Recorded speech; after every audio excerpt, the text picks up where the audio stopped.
Welcome to the podcast, Wait, What Do You Do Again? Where we talk to everyday people doing amazing things. I'm your host, Megan DeFord. Let's go. Guys, guess what?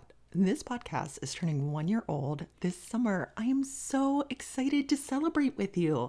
I have free things that I'm giving away, and you can find out more information on that at megdeford.com. Thank you so much for listening, for reviewing, for commenting, for sharing with your friends. Please keep doing that. It really helps.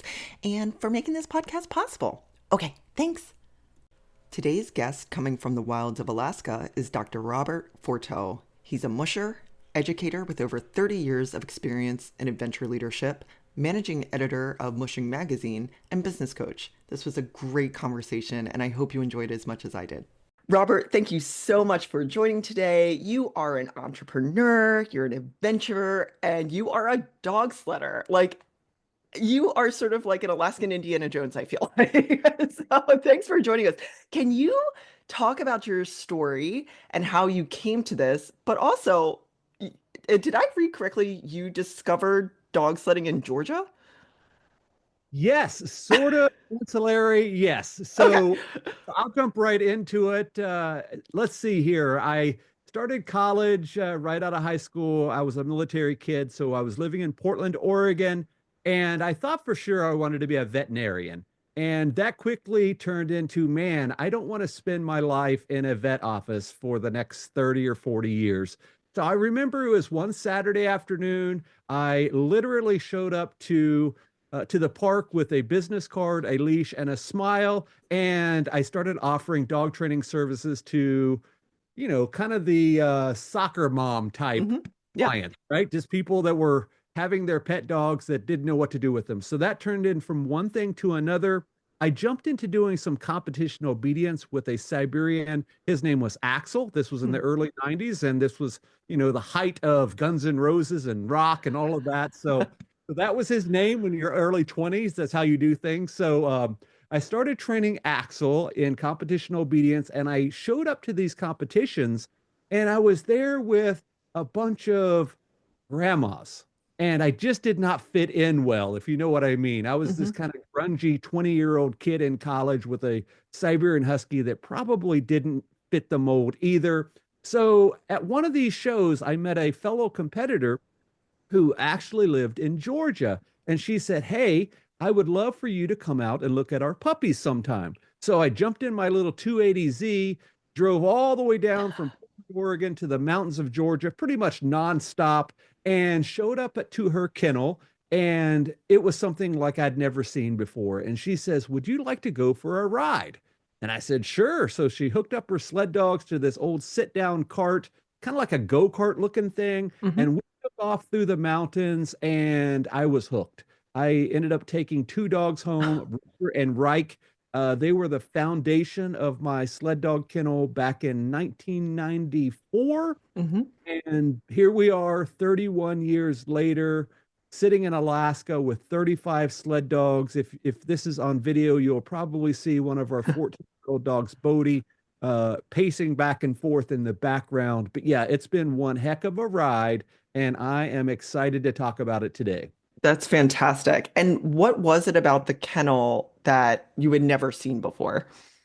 Well, this was right before, this is kind of dating people, but this is right before a movie came out by Disney called Iron Will. And it was a sled dog movie. Every dog musher out there, that is sort of their benchmark for getting involved in this sport and this lifestyle. So it was a few months before that. And I had never really paid attention to what dog sledding was, even though I had a sled dog with a Siberian. But when they hooked those guys up, and I just felt the power, and I felt the camaraderie of the team, and just everything about it. I mean, it was pure adrenaline, pure adventure in like a half an hour. I equated it to my first skydiving jumps. It was something like I'll never forget. Wow. And so you had Axel, you had two more puppies. Then what happened? Did you, you went back to, you were in Portland at the time? Yes, So what happened from there? so fate literally had it that my grandfather passed away the following summer. And he had a cabin up in northern Minnesota that really the family, at least the close family, didn't know much about. He built it in the early 60s and they go up and do fishing and all that sort of stuff. I had never been there. But anyway, he left it to me in his will. And again, being a young college student, I had just getting ready to finish college. So I decided, maybe I'll really to see where this dog mushing thing takes off. So I packed up the U-Haul. I had my 3 Siberian Huskies and my stuff and moved to Minnesota, kind of like the Beverly Hillbillies, if you will. And I started building up a sled dog kennel at that time. And I started racing in mid-distance races and that sort of thing, I guess, in 1996. And yeah, we could talk about that forever. Met my wife in 1999 through sled dogs. We can talk a little bit about that. Yeah. And in 2010, here we are in Alaska to chase that crazy Iditarod dream. And we might have some breaking news right here on your podcast if you so choose. I know that we are talking about fundraising and stuff off air. Yeah. It's exciting. Yeah, absolutely. And I do want to get to that. So you you had obedience work, like you had a skill set and expertise in that. How does that translate to mushing and building a team? Is that something that you had to seek out additional advice for, or how did you get comfortable with that and learn? Well, I tell people all the time, even today, my dog training background, my experience as a professional dog trainer literally comes from living with a team of sled dogs. Mm, I can sit there on one of the dogs' houses and watch 35 dogs showing body language and behavior and quirks and, intricacies that most people never see. When if you're a dog trainer, you're seeing the dogs that you work with, your clients. You're seeing golden retrievers and Labradors and poodles and doodles and all of this sort of stuff. But I am seeing how dog behavior is interacting with each other. And one of the most common occurrences with pet dogs is they take their dog to the dog park and they don't know how to behave because they don't know how to interact among other dogs. So I think I bring a unique skill set, not only from that competition obedience background, but just kind of having the perfect quote unquote laboratory of dogs to look at and watch and learn from every day. hmm And do the dogs naturally interact with each other? Is there any training that has to happen there for competition? Well, in dog mushing, there is not any real obedience training. Pretty Okay. much, you're picking these guys up. They're athletes. They're rocking and rolling. They're doing their thing. Training comes in. The training like you would do for a marathon, miles, and that sort of stuff, endurance. hmm Whereas regular obedience training, there's not a whole lot. These guys probably don't know how to sit down, stay very well, but they are fully focused there. But we do also train therapy dogs and service dogs. And we occasionally will use one of our dogs. There is a dog that flunked out as a sled dog that ended up becoming a service dog for a young man. I believe he's in Utah now. He is now a college age kid. So he's been hmm around for a long time. And he has one of our sled dog flunkies as a service dog, which is quite unusual, but a pretty cool story. It's very cool. So you have raced all over North America. Do you have a race that you particularly enjoy or one that stands out as the most memorable for you? Oh my goodness. I love dryland racing. Dryland racing is just that. You're hooking up your dogs to a bicycle, usually 2 dogs at a time or 4 dogs on a cart, and you're just racing through the woods, and it's exhilarating. It's more exhilarating than being on a sled. I've raced in a lot of snow races, of course, and just racing in Alaska is awesome. Mhm. I remember one time in a race, I was asleep under my parka, had kind of covered up. I was sleeping out there with the dogs, and I lifted up my parka over my hood, and nobody else was out there. Everybody else was in the checkpoint, and I was the only one out there. And it was snowing, and they had the northern lights above me, and it was. I've been doing this a very long time. I have never seen that like that with a team of sled dogs in the middle of nowhere, snowing on a race. It was just one of the most magical things I have ever seen. And I, of course, came in last in that race, but hey, you know how it goes. So it Yeah, was awesome. that sounds really magical. And how do the races work? Do you have to qualify to get into certain races? How does that circuit work? So there are really three different types of dog mushing. There is sprint mushing, which is usually however many dogs you have on a team is the number of miles you run. So you have an 8 dog team, you run 8 miles, etc. Then they have mid-distance racing, which is typically anything from 50 to 300 miles. And then they have long distance racing, which is typically anything from 300 up to 1,000 miles, which is what the Iditarod is, which is what we'll talk about. Mhm. In Alaska, to run the Iditarod, you have to qualify to run that, kind of like you would have to do for an Ironman or something Mhm. like that. You'd have to do these smaller races in order to be able to do that. So, in order to qualify for that race, you have to do 700 to 750 miles, two 300-mile races, and either a 200 or a 150-mile race. And you have to do that as a qualifier. I mean, you have to do it unassisted and, have to do this report card thing and all of that sort of stuff. And then once you do that, then you're qualified to run in the bigger race. Wow. Wow. And so, your exciting news. Yes, my exciting news. So I guess we could go back with the story in just a second, but we moved to Alaska in 2010 to chase this crazy Iditarod dream.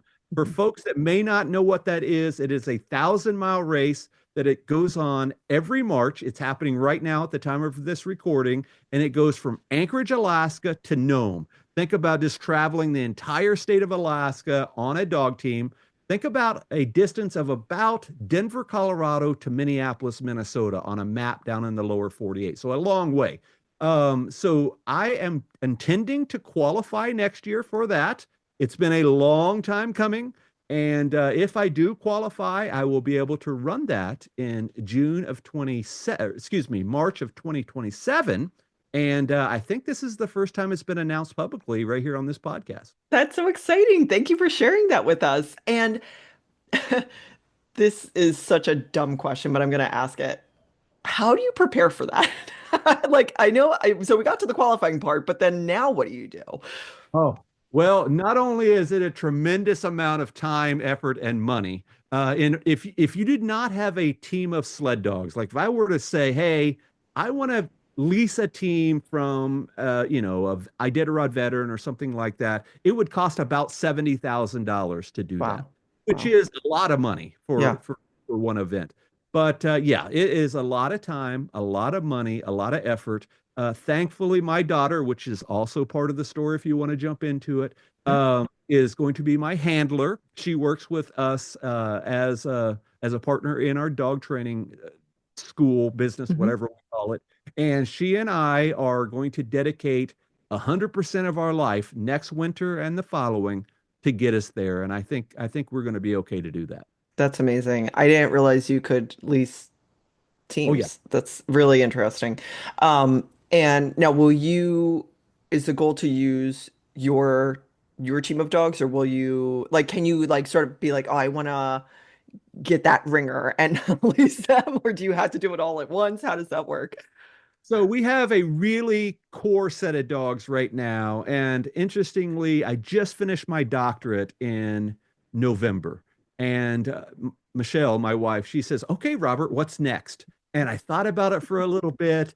And I thought, man, I sure have a lot of time on my hands. So I said, let's do Iditarod. Now is the best time that we have. We have this core set of dogs, a core set of dogs, meaning in that type of race, you want a group that's anywhere from about two-ish from the time you run it to about seven or eight-ish in terms of age.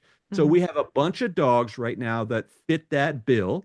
And of course, I may have to borrow a few dogs from my friends that are involved in this sport now. I don't know. That's 2 years from now. So Yeah. in any other sport, we may have to go into free agency and draft a couple of guys, if you know what I mean, Yeah. or go onto the trade wire or whatever to bring the guys in to be able to fulfill the team. Wow.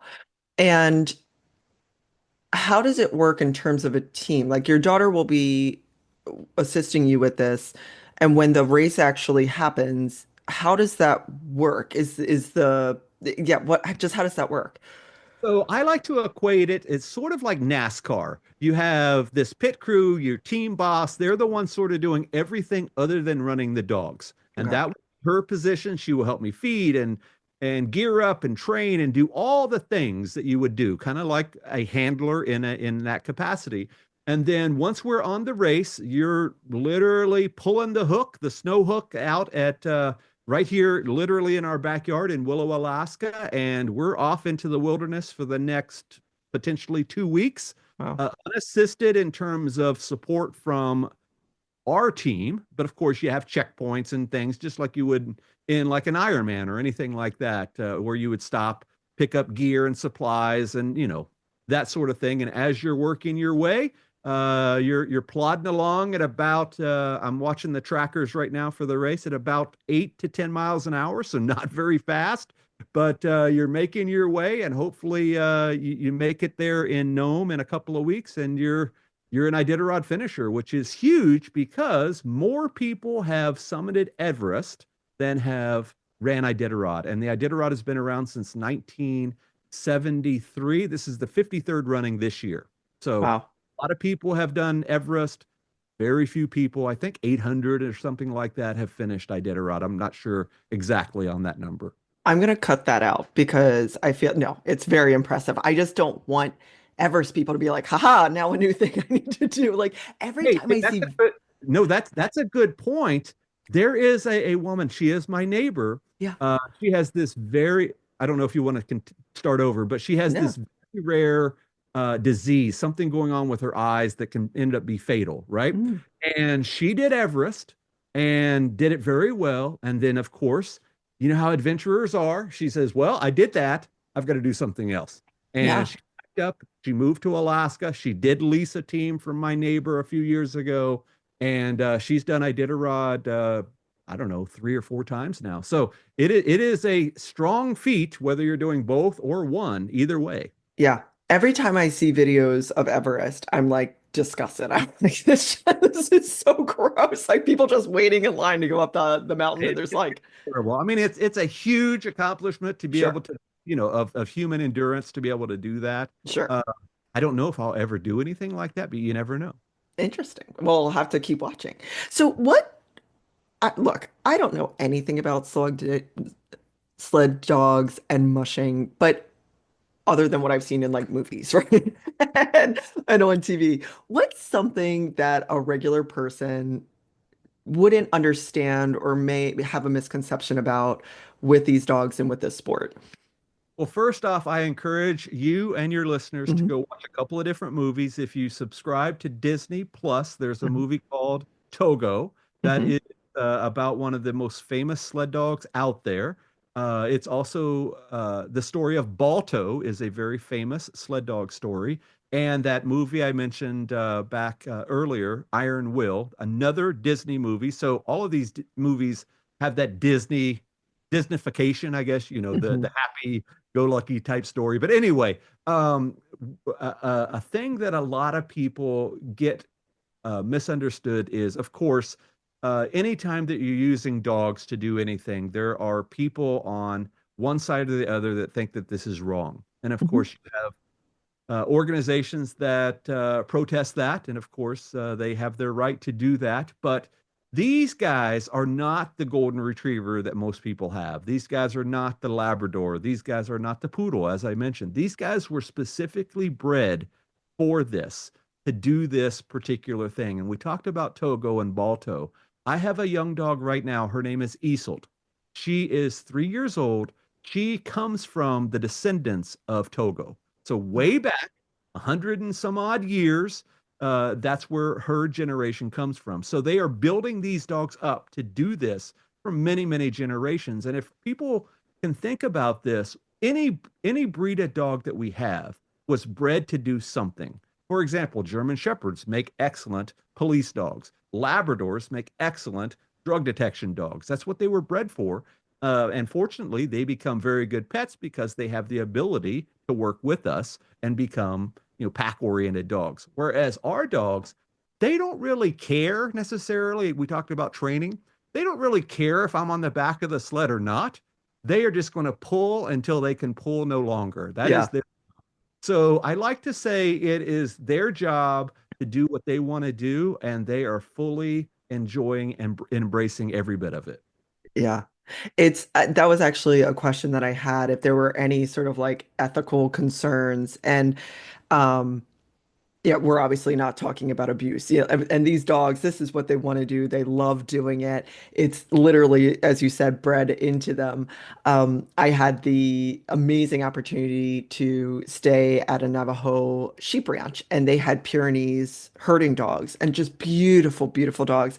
And the owner of the ranch told us, she was like, "Look, they're friendly, but they're working. Like, don't bother them when they're working." And it was so incredible. I mean, you could see it. Like they didn't want anything to do with us. They didn't want, I'm like, "Oh, look, puppies," and they're like, "No." And it was so impressive to see it because, as you said, this is what they were born to do. I mean, it's really incredible. And the ability for dogs to flip and interact with humans and interact with us um, is, I think, such a special thing. Do you, when you're training your dogs in your pack, how does that work? Is it, I mean, I should say obviously, but I mean, are they staying in that house? Is it really a work relationship? Like, how does that go? It's a good question. For the best way to describe it is all of our dogs are, think of Snoopy is a good analogy. They are hanging out in, we call it the dog yard, and a lot of people will not understand that, but they hang out together down the hill from us, just a couple hundred yards, and they hang out together to be together. Hmm. If we bring one of these guys in, they do not want to be inside. Like Yeah. Bodie walking around, he's been a house dog his entire life, Yeah. right? But if we bring these guys in, if they're sick or injured or whatever, they're pacing, they're panting, they want to be at the front door, they're ready to get the heck out of here. They don't Yeah. care. They're not Yeah. how. So it's almost kind of like a farm situation, but not that way, right?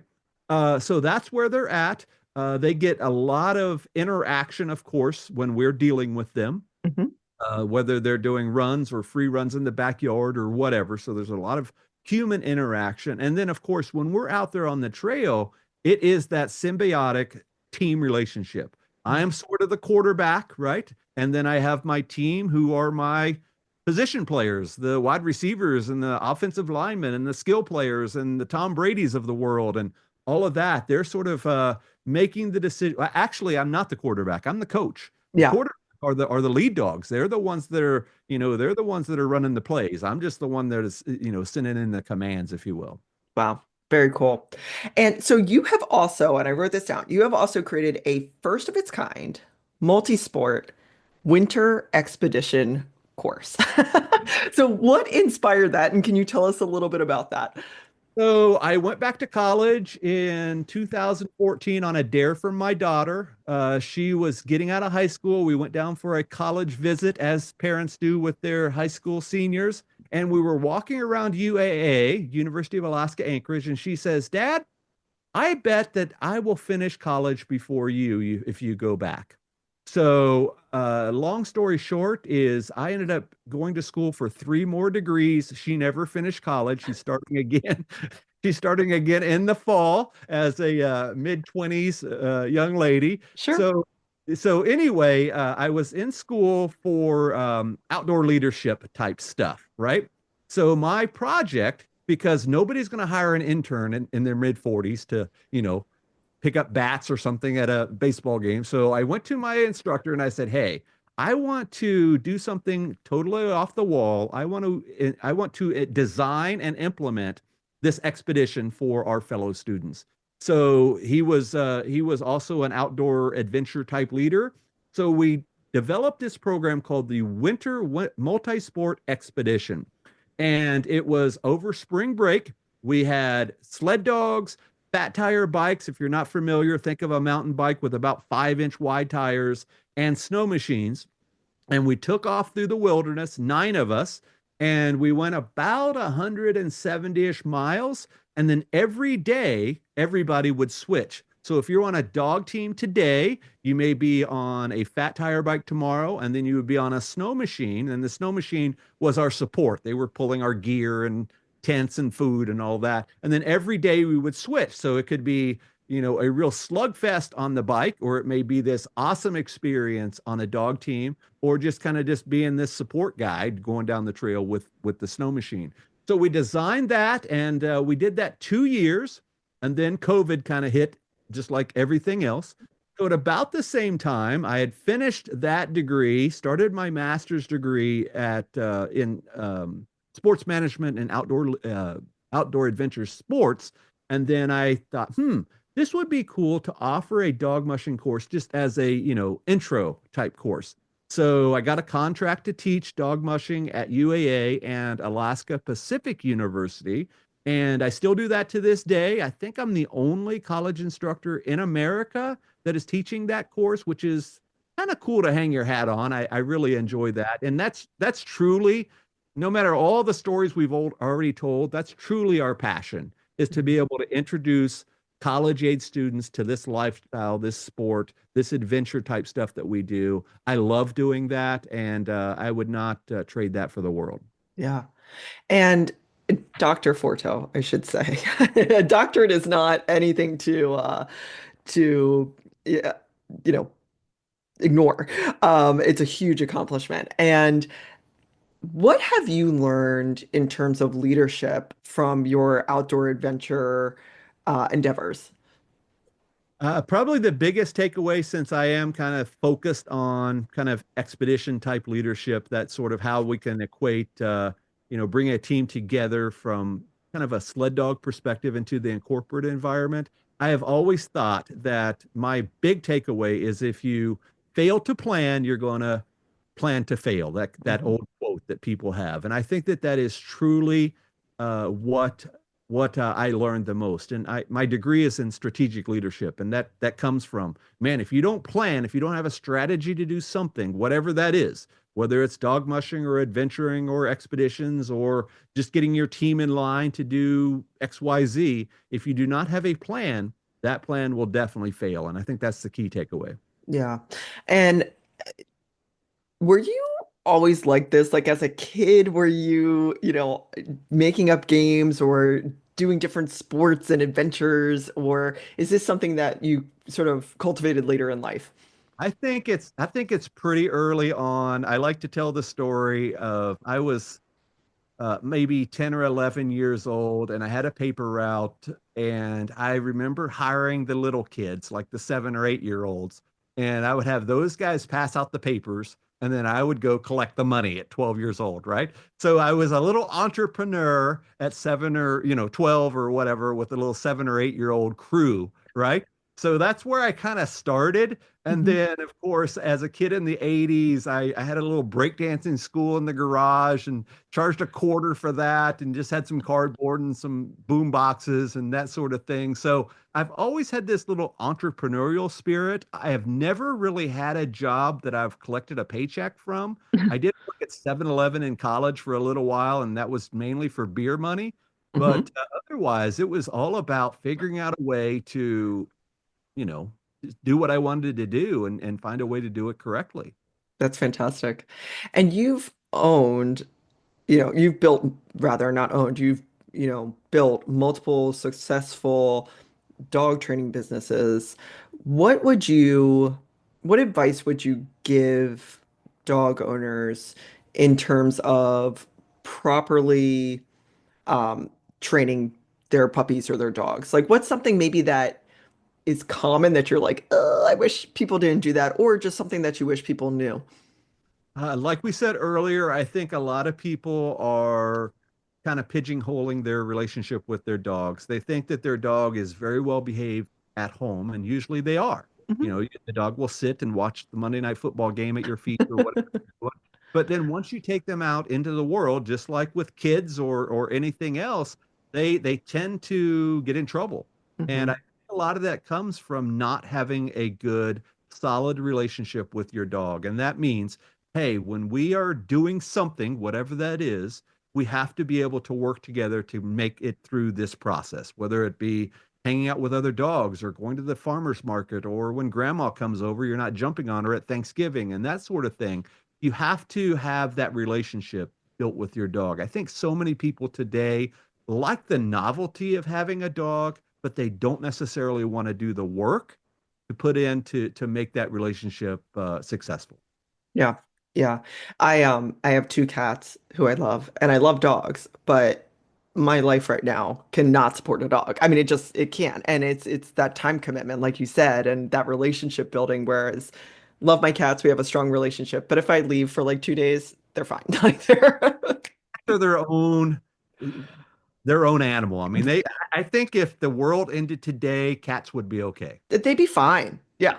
Yeah. They'd be like, oh, this is fine. I know sometimes now my cats are very affectionate, but I did have one years ago that like if I was gone for a week or something, I'd come home and the cat was like, "Oh, you were gone?" Like just no, like just totally different. Um, Now, so how has your approach to leadership or your thoughts on leadership changed, since 1994? What are some of the maybe moments that have influenced you, or just as you've evolved, like how have you shifted your perspective or evolved your perspective on leadership? That's a great question. As I mentioned at the top, I was a kid of a military family. My dad was a Marine, a major in the Marine Corps, Wow. and we did the things like a Marine family does. I mean, we had literal, and this is the 1980s, so we had literal room inspections on Saturday morning and that sort of thing. I mean, it was hardcore, do as I do, do as I say type stuff. So my early leadership was built upon that sort of authoritarian type leadership, meaning, you have this consummate leader at the top, whoever that is, whether it's dad or CEO or whatever, and then you have everybody else sort of funneling down on the team. And I learned very quickly, especially entering in the college environment the second time as a much older student, you can't lead like that anymore. You cannot be this authoritarian type leader. Servant leadership is much, much different. Agency type leadership is much, much different. Your teams respond much better, I have learned, than if you are this sort of dictator at the top. If you have this sort of collaborative type of experience, you can go a heck of a longer way with your team if you have something like that. Yeah. And how do you recommend to leaders, that servant leadership is so important, having more of an inclusive environment where people's thoughts and voices are heard. And sometimes I think most people feel have been in this situation where you don't need the agreement of the group, right? Like the decision has to get made and you're the leader and you have to make it. What advice do you give leaders in those situations when they may know it's a difficult situation and it may be something that they can't bring everybody in on in terms of the team, before the decision comes out? What's some advice that you would give someone for that? That's another awesome question, and I think groupthink is definitely a real thing in teams, especially when the going gets tough. Whatever happens, happens. And I could talk about things getting really tough on expeditions where groupthink really caused issues. But in today's world, there are there are teams that thrive on that sort of collaborative type of experience, but there has to be somebody that takes the lead, and especially in outdoor leadership, programs like Knowles or Outward Bound or things like that, they have a very collaborative approach to leadership, especially with young folks. But there's always a leader of the day, and you're getting the advice of your team, you're taking it under consideration, you're taking it under advisement, and then you're sort of taking all of that data in and then making a decision that is best for the team. So the team can say, yep, I think we should do XYZ, and the other team may say agree or disagree, but somebody has to be the one. I mean, I think that that's true leadership, is somebody has to be the one that says, we are going to plod this path, whatever path that is, and I hope that you will take this adventure, this trip, this meeting, whatever it is, with me, because I think it's going to come out in the end where everything's is successful. Yeah. Can you talk about an expedition where that group think went the wrong direction? 100%. A couple of years ago, we were doing an expedition, a serum run expedition from Nenana to Nome, Alaska. I was on a snow machine, and we were on the middle of the Yukon River at about negative 50 degrees below zero. So very cold. Our snow machines had been getting stuck in what is called overflow, and overflow is where uh, the ice melts enough on this on the river where it produces. So you have snow, then you have water, then you have ice. Okay. Much deeper ice. I mean, it could be several feet thick, but that overflow water can really get in trouble. So we were constantly getting stuck in this overflow so much that we were all just drenched up to here, up to our shoulders Yeah. in water. So we all pulled into the next checkpoint, and we were talking about should we continue? We're really struggling. Several of us had quit and said, I'm done, and we all got together, and that's where groupthink really came in. And it was really influenced by a couple of stronger voices in the group, if you will. They were trying to prod and prod and say, oh, if we don't do this, we're not going to make it, or we've paid this much money to do this, or whatever. Common, common think on expeditions, especially when there's an end goal, there's a start and a finish. So many people have their eyes set that a expedition or event or a race or whatever is not successful unless you make it to the finish. So yeah, it was a very interesting situation. I ended up pulling out of that race at that checkpoint. I went home, even though I was the trip leader. I said, "Hey, not only is my snow machine frozen solid as an ice cube, but I cannot continue. I don't think it's appropriate for this team." And they went on to do it, and finished relatively well. It happened to be right before the COVID pandemic shutdown, like 2 or 3 days earlier. Mm-hmm. So yeah, thankfully they got in before the world shut down and everybody got out. They were in Nome, Alaska, so everybody got out okay. But groupthink is a big thing, and if you equate that to expeditions or even your small, 5-member team of a business, it can really cause issues. Yeah, absolutely. And you've been podcasting. Actually, let me ask a different question before I ask you about podcasting. How do other countries and even cultures approach dog sledding? Like, is it a similar mentality? Does the United States or Alaska even have a different approach to it? Or how historically, what's been the approach and maybe what has been the evolution of that? Well, it's very popular in Europe. We're going to talk about my podcast in a second, Yeah. but more than half of our podcast listeners are from Europe. So Hmm. that's a huge audience over there. It's been going on forever, especially in the northern countries, of course. That's dog sledding. They've used it for transportation and, all of that for many Sure. years. Racing is relatively new, very popular in Central Europe. So I think Germany, Switzerland, Italy, that sort of thing. Interestingly enough, in our nightly podcast that we do right now, covering the Iditarod, we have a group of students from Kenya that is following us. I mean, they are full bore, 100% on board with this. I want to learn everything I can about this race. So just a small little classroom in Kenya, Sure. Africa is learning.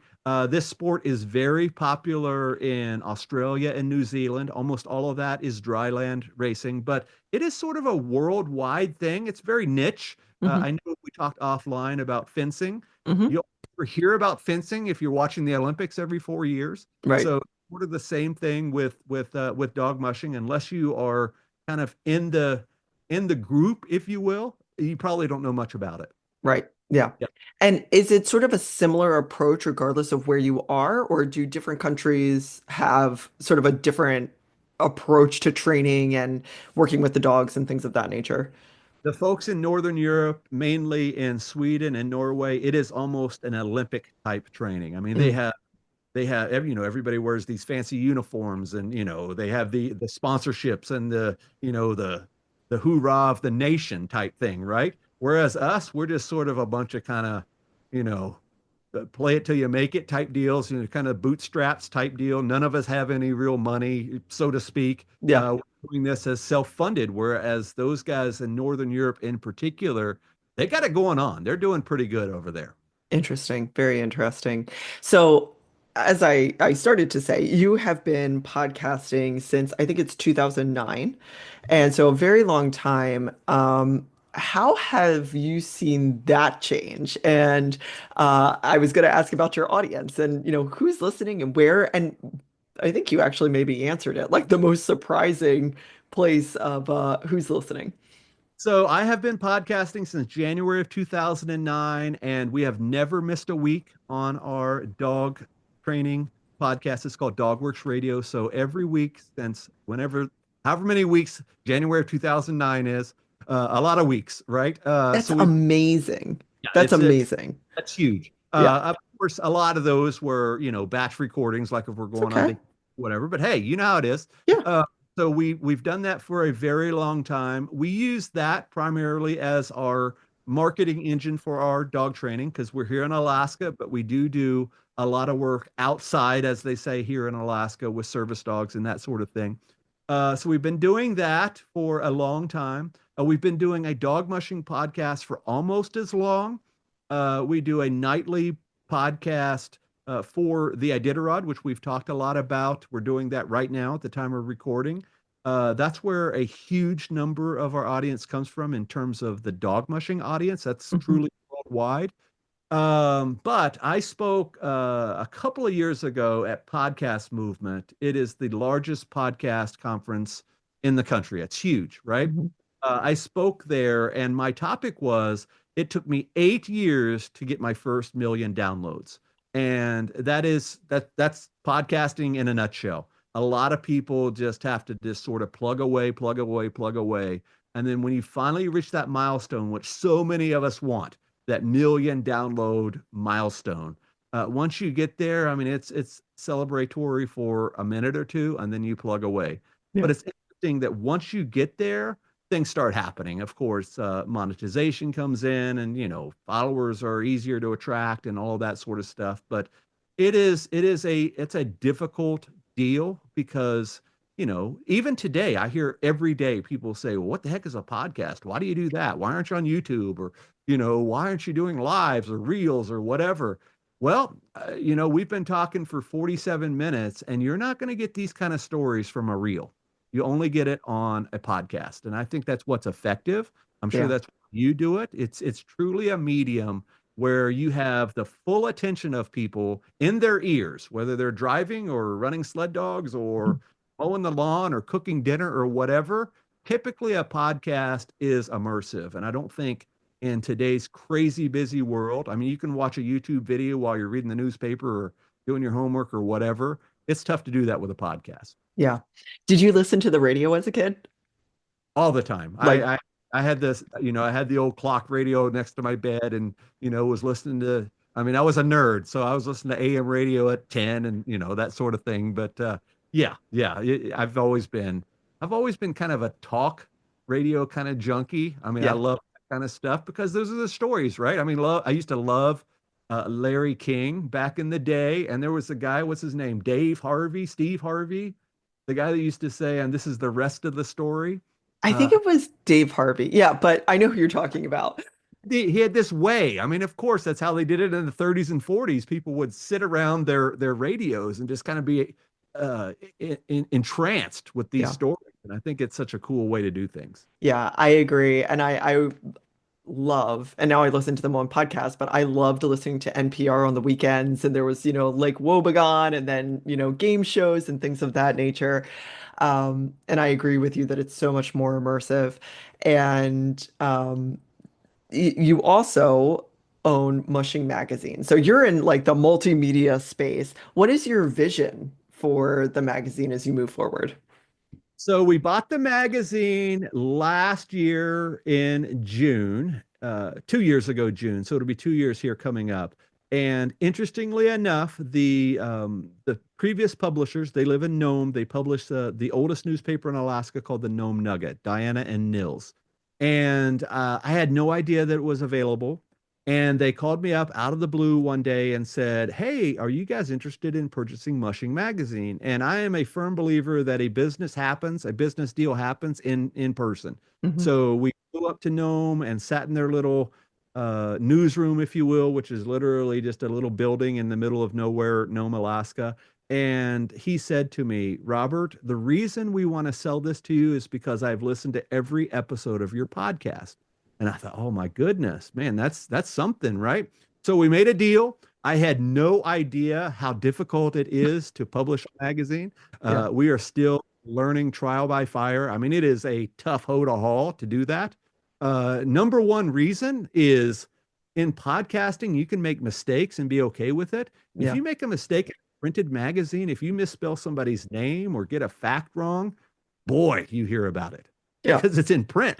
Right. So no, that's sort of the deal. But I think on our Twitter profile or X or whatever it's called right now, it says something to the effect under the bio like we are a small media empire in the wilds of Alaska or something like that. Our goal with the magazine is to really chronicle the written history of dog mushing, at least in the United States, from about 1960s till present. And we could I mean that's another episode we could Yeah. talk about. But nobody has read a lot of this information that we have, and we're putting it on the website, mushing.com. That was a huge reason why we bought it, because if you know anything about SEO as a listener, you know if you're typing in how is the dog mushing race going today? Guess what? They're going to find us because that word mushing is there. So I mean, it's like having radio in your domain name or something if you have a radio channel. So that is our vision of that. We're still publishing 4 printed issues a year when it's probably not cost effective to do that because it's so expensive to print and mail and all of that. But we love it. You know, it's our audience. We can Yeah. tell our stories not only on audio but now on written and get amazing photos from our friends who are taking photos that I could never capture. And it's just a cool way to kind of keep the tradition. You are really, you're not only a leader in the space, but you're also preserving and giving provenance to the sport. That's really amazing. By the That's way, our it's 832 episodes at a minimum. That's a lot. I know we've done, I know if you look on Libsyn or whatever we're using right now, it's definitely over 1,000, but Yeah. we've done some special editions and all that kind of stuff. But That's yeah, that's a, amazing. it's That's awesome. It's an awesome experience. I have no idea how long that can go on. I mean, we might say tomorrow, we're never doing it again, you sure. know, and just sort of turn it off. And that's sort of the nature of being an entrepreneur or being self-employed. You can literally turn the lights off tomorrow if you want to. Yeah. Yeah. And so what's the most Alaska thing that you've ever done? Oh man. I've done a lot of stuff. I already told you the story about the Northern Lights, the dogs. Yeah. One of the coolest things that we ever did, and we're doing it again with our sled dog Jeep for our YouTube channel, is we are driving up the Hall Road. And if you know anything about ice road truckers on TV, that is that road. It's about 1,200 miles maybe from Fairbanks to the top of the world. And we're going to drive up there on Memorial Day weekend for the content. And it's all about the content if you're, Hmm. a content creator. But I think that's one of the coolest things because you can drive literally to the top of the world, dip your toes into the Arctic Ocean, have a little bit of native delicacies, if you will, whale and seal and that sort of thing, if that is your fancy, and then turn right around, drive home, and within a day or so, you're back in the hustle and bustle of daily life. So I think that that's cool, where you can truly escape in Alaska in an hour. You can be in the middle of nowhere, and cell phones don't work nowadays. With Starlink, I guess you could do everything, but cell phones don't work, and you can leave your troubles behind, and that's tough to do in today's world. Yeah, it's nice when cell phones don't work. It's like, this is great. What is the relationship with the indigenous community or communities? With dog mushing, Yes, sorry, yes. I think it's very strong, and races like Iditarod, they really pay homage to that because we are coming in their communities and providing this uh, week or two of interaction. Of course, there's a lot of money and things that come Hmm. in with that, so that is still very strong. I'm not sure what it's like in other parts of the country or Hmm. the world. You know, if, anytime you have land access issues and all that sort of thing, it can be troublesome. Hmm. But at least up here, it's pretty vibrant. That's great. That's wonderful. And is there anything that we haven't talked about that you wanted to make sure listeners heard? I could probably talk forever. No, I think we are good. Of course, I would love for people to reach out and ask questions and Yeah, of course. I do have one more question before I ask my three questions. Is there, because you are such an entrepreneur, you're such an adventurer. Um, is there any sort of thrill-seeking adventure type thing that you want to do that no one would expect? Like, you mentioned skydiving, but is there something that you're like, oh, that would be so cool to try and to do? Well, I would love a good friend of mine, good friend of ours, is I did a rod finisher several times. They are twins. They're called the Barrington twins. Mhm. Both sisters run Iditarod, right? So every year you typically see the sisters out there on the race together. Well, last year, one of the sisters and her husband rode a tandem bike all the way across the country, and they did it in decent time.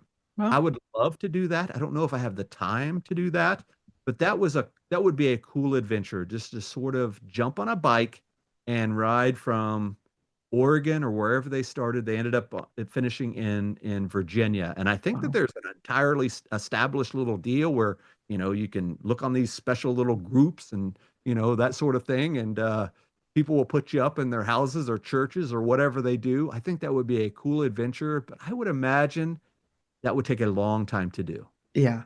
Yep. But definitely endurance for sure. I mean, that's incredible. Well, wonderful. So, what advice, knowing everything that you know now, what advice would you give to your younger self? Well, I think it was key what I told you earlier Mhm. about really being able to shift leadership. I think that's a real takeaway. And I think second is that's a question that you could definitely ponder. I think probably um, would have a better relationship with my father. I Mm. think would be something I would learn. And of course, that goes both ways. I talked about my dad being in the Marine Corps. That was my stepdad. But my birth father, he left when I was young, right? And it took many, many years for us to rekindle that relationship. And it's just now happening. And man, all of the time that we lost together, I think was probably mutually an issue. You know Mhm. how it is. As a teenager, you say, screw you, dad, or whatever you say. And here you are. I'm in my mid 50s now, and he's in his mid to late 70s. I wish I would have thought to myself, that is important. And I think it is. And I Yeah. think he realizes that now as well, because now we text on Christmas and send each other Amazon gift cards and the stuff that we do in 2025. Right. Yes. Right. Yeah. And what do you love most about what you do? As I said, I really, really love teaching people about what we do. I think that is our true passion, is just this is why we do this. This is how we do this. Thank you for taking the time to let us show you how to do this. And we've developed so many cool leaders from that. And just very quickly with that, all of these classes that we taught, in particular that multi-sport expedition at UAA, we will post pictures. And now these dogs are much, much older, like Bodie, who's walking around. And they will see pictures of these guys all of these years later, and they'll say, "Hey, is that Bodie? Hey, is that Wallace? Is that Gromit? Is that Skeelig? Whoever." They know the dogs and they know the dogs' names. I mean, like 7 or 8 or 9 years ago. I think we did that in 2017. So 7 years ago, 8 years ago. And they still recognize that. And they're still interacting with us on Instagram and things like that. And that is so cool to be able to have that little bit of legacy, or at least that life-changing moment for these guys. I think that's truly cool. Yeah. It's it, you're changing people's lives. You are helping them learn and grow and develop. And many years later to see that connection, that's really special. That's really, really neat. Is there any rhyme or reason to naming your dogs? Do you have any sort of formula? Yes, we have crews because otherwise you will forget dogs' names. Just doing a presentation at an elementary school today, and that's always the question the kids ask is, do you know all of their names? We name all of our dogs in crews. So we have a rock and roller crew. They are one of our youngest crews. So we have Sully, Grohl, Jagger, Jazz, Cobain, uh, Hendrix, all named after something music, right? And then we have a brand new crew, hopefully my last litter ever, because the way you see it is, these guys are going to live to 14, 15, 16 years old. I will be dang near 70 at that point. So we have our brand new pups. They are just under 6 months. They are the monster crew. They were born right around Halloween. So we have Jekyll, Hyde, Pazuzu, Salem. I'm probably forgetting. See, you forget them. Yeah. I'm looking right at They're them. new. They're new. Yeah, Kruger. Yes, Kruger is there as well. So could not forget the Freddy Krueger reference. Remember, my first dog was named Axel, so I really have a lot of pop culture references to things I do. But yeah, I think it's cool. And the rhyme or reason to it is, and this is what I told the kids yesterday, is we have never named the dog the same name twice because that dog can never live up to the next dog. So we will never have another Bodie. We will never have another Sydney. We will never have another Frosty. All of those, a lot of those dogs have passed, Mhm. and we still tell stories about those guys. And I don't want to have the reverence of the stories that we tell about an amazing leader that we had named Sydney, who did some awesome stuff, and then say, "Oh, well, this is Sydney 2, right? Mhm. Or Sydney 3." And it's tough to fill those shoes, whether you're a dog or a person.